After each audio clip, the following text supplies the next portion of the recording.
यह कहानी बहुत ही पुरानी है। उस समय महात्मा गौतम बुद्ध पूरे भारतवर्ष में घूम घूम कर बौद्ध धर्म की शिक्षाओं का प्रसार कर रहे थे। धर्म प्रचार के सिलसिले में वे अपने कुछ अनुयायियों के साथ एक गांव में घूम रहे थे। काफी देर तक भ्रमण करते रहने से उन्हें बहुत प्यास लग गई थी। प्यास बढ़ता देख उन्होंने एक शिष्य को पास के गांव से पानी लाने के लिए कहा। शिष्य जब गांव में पहुंचा तो उसने देखा कि वहां एक छोटी सी नदी बह रही है, जिसमें काफी लोग अपने वस्त्र साफ कर रहे थे और कई अपने गायों को नहला रहे थे। इस कारण नदी का पानी काफी गंदा हो गया था। शिष्य को नदी के पानी का ये हाल देख लगा कि गुरुजी के लिए यह गंदा पानी ले जाना उचित नहीं होगा। इस तरह वह बिना पानी के ही वापस आ गया। लेकिन इधर गुरुजी का तो प्यास से गला सूखा जा रहा था, इसलिए पुनः उन्होंने पानी लाने के लिए दूसरे शिष्य को भेजा। इस बार वह शिष्य उनके लिए मटके में पानी भर कर लाया। यह देख महात्मा बुद्ध थोड़ा आश्चर्यचकित हुए। उन्होंने शिष्य से पूछा, गांव में बहने वाली नदी का पानी तो गंदा था, फिर ये पानी कहां से लाए? शिष्य बोला, हाँ गुरुजी, उस नदी का जल सही में बहुत गंदा था, परंतु जब सभी अपना कार्य खत्म करके चले गए तब मैंने कुछ देर वहां ठहरकर पानी में मिली मिट्टी के नदी के तल में बैठने का इंतजार किया। जब मिट्टी नीचे बैठ गई तो पानी साफ हो गया। वही पानी लाया हूँ। महात्मा बुद्ध शिष्य का यह उत्तर सुनकर बहुत खुश हुए तथा अन्य शिष्यों को एक शिक्षा दी कि हमारा जीवन भी नदी के जल जैसा ही है।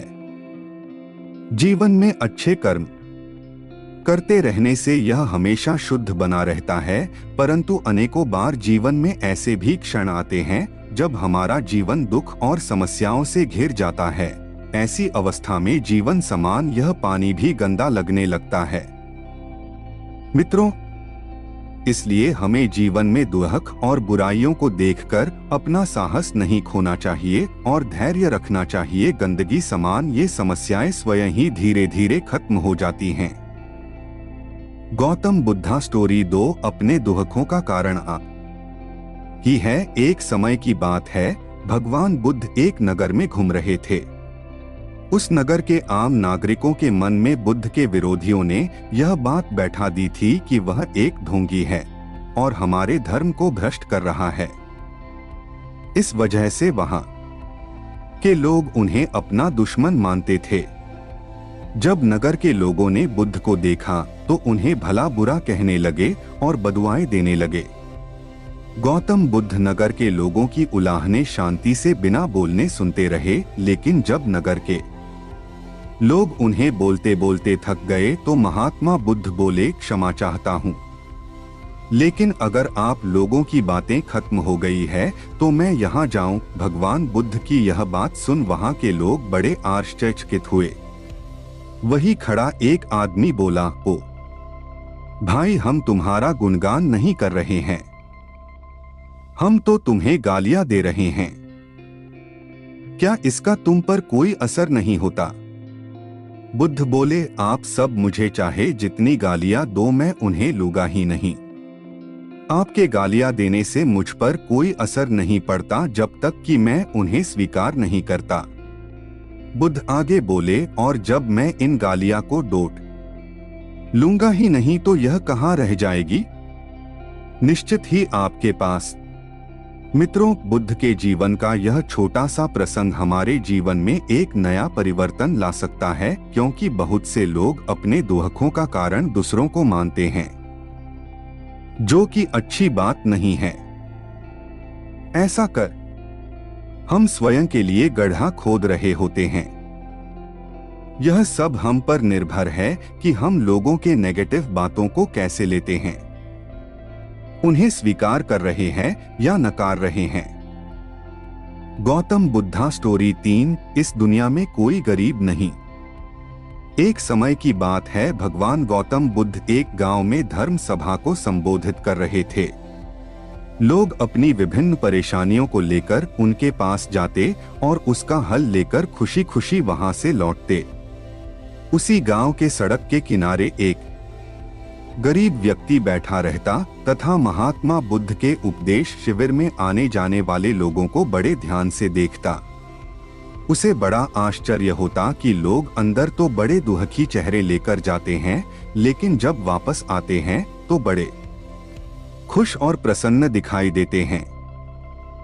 उस गरीब को लगा कि क्यों न वो भी अपनी समस्या को भगवान के समक्ष रखे। मन में यह विचार लिए वह भी महात्मा बुद्ध के पास पहुंचा। लोग पंक्तिबद्ध खड़े होकर अपनी समस्या को बता रहे थे। जब उसकी बारी आई तो उसने सबसे पहले महात्मा बुद्ध को प्रणाम किया और फिर कहा, भगवान, इस गांव में लगभग सभी लोग खुश और समृद्ध है, फिर मैं ही क्यों गरीब हूं? इस पर उन्होंने मुस्कुराते हुए कहा, तुम गरीब और निर्धन इसलिए हो क्योंकि तुमने आज तक किसी को कुछ दिया ही नहीं। इस पर वह गरीब व्यक्ति बड़ा आश्चर्यचकित हुआ और बोला, भगवान, मेरे पास भला दूसरों को देने के लिए क्या होगा? मेरा तो स्वयं का गुजारा बहुत मुश्किल से हो पाता है। लोगों से भीख मांगकर अपना पेट भरता हूँ। भगवान बुद्ध कुछ देर शांत रहे, फिर बोले, तुम बड़े अज्ञानी हो। औरों के साथ बांटने के लिए ईश्वर ने तुम्हें बहुत कुछ दिया है, मुस्कुराहट दी है जिससे तुम लोगों में आशा का संचार कर सकते हो, मुख दिया है ताकि लोगों से दो मीठे शब्द बोल सकते हैं, उनकी प्रशंसा कर सकते हो, दो हाथ दिए हैं, लोगों की मदद कर सकते हो। ईश्वर ने जिसको ये तीन चीजें दी है वह कभी गरीब और निर्धन हो ही नहीं सकता। निर्धनता का विचार आदमी के मन में होता है, यह तो एक भ्रम है, इसे निकाल दो। कभी भी मन में निर्धनता का भाव उत्पन्न न होने दो, गरीबी अपने आप दूर हो जाएगी। भगवान बुद्ध का संदेश सुनकर उस आदमी का चेहरा चमक उठा और उसने इस उपदेश को अपने जीवन में उतारा, जिससे वह फिर कभी दुखी नहीं हुआ। बुद्धा हिंदी स्टोरी 4। अहंकार का उपहार। महात्मा बुद्ध के पास सेठ रतनचंद दर्शन को आए तो साथ में ढेरों सामग्री उपहार स्वरूप लाए। वहां उपस्थित जनसमूह एक बार तो वाह वाह कर उठा। सेठ रतनचंद का सिर तो गर्व से तना जा रहा था। बुद्ध के साथ वार्तालाप प्रारंभ हुआ तो सेठ ने बताया कि इस नगर के अधिसंख्य चिकित्सालयों, विद्यालयों और अनाथालयों का निर्माण मैंने ही कराया है। आप जिस सिंहासन पर बैठे हैं वह भी मैंने ही भेंट किया है। आदि आदि कई दान सेठ जी ने गिनवा दिए। सेठ जी ने जब जाने की आज्ञा चाही तो बुद्ध बोले, जो कुछ साथ लाए थे सब यहाँ छोड़कर जाओ। सेठ जी चकित होकर बोले, प्रभु, मैंने तो सब कुछ आपके समक्ष अर्पित कर दिया है। बुद्ध बोले, नहीं, तुम जिस अहंकार के साथ आए थे उसी के साथ वापस जा रहे हो। यह सांसारिक वस्तुएं मेरे किसी काम की नहीं। अपना अहम यहाँ त्याग कर जाओ, वही मेरे लिए बड़ा उपहार होगा। महात्मा बुद्ध का यह कथन सुनकर सेठ जी उनके चरणों में नतमस्तक हो गए। भीतर समाया हुआ सारा अहंकार अश्रु बनकर बुद्ध के चरणों को धो रहा था। बुद्धा स्टोरी 5। महत्वपूर्ण दान। भगवान बुद्ध एक पेड़ के नीचे चबूतरे पर बैठे हुए थे। हर भक्त की भेंट स्वीकार कर रहे थे।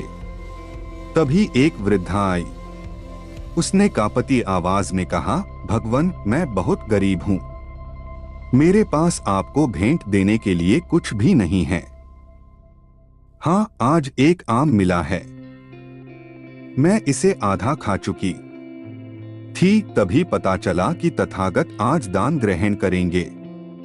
आथ मैं यह आम आपके चरणों में भेंट करने आई हूँ, कृपा कर इसे स्वीकार करें। गौतम बुद्ध ने अपनी अंजुरी पात्र में वह आधा आम प्रेम और श्रद्धा से रख दिया, मानो कोई बड़ा रत्न हो। वृद्धा संतुष्ट भाव से लौट गई। वहां उपस्थित राजा यह देखकर चकित रह गया। उसे समझ नहीं आया कि भगवान बुद्ध वृद्धा का जूठा आम प्राप्त करने के लिए आसन छोड़कर नीचे तक हाथ पसार कर क्यों आए। पूछा, भगवन, इस वृद्ध में और इसकी भेंट में क्या ऐसी विशेषता है? बुद्ध मुस्कुराकर बोले, राजन, इस वृद्धा ने अपनी संपूर्ण संचित पूंजी मुझे भेंट कर दी, जबकि आप लोगों ने अपनी संपूर्ण संपत्ति का केवल एक छोटा भाग ही मुझे भेंट किया है। दान के अहंकार में डूबे हुए बग्घी पर चढ़कर आए हो। वृद्धा के मुख पर कितनी करुणा और कितनी नम्रता थी। युगों युगों के बाद ऐसा दान मिलता है।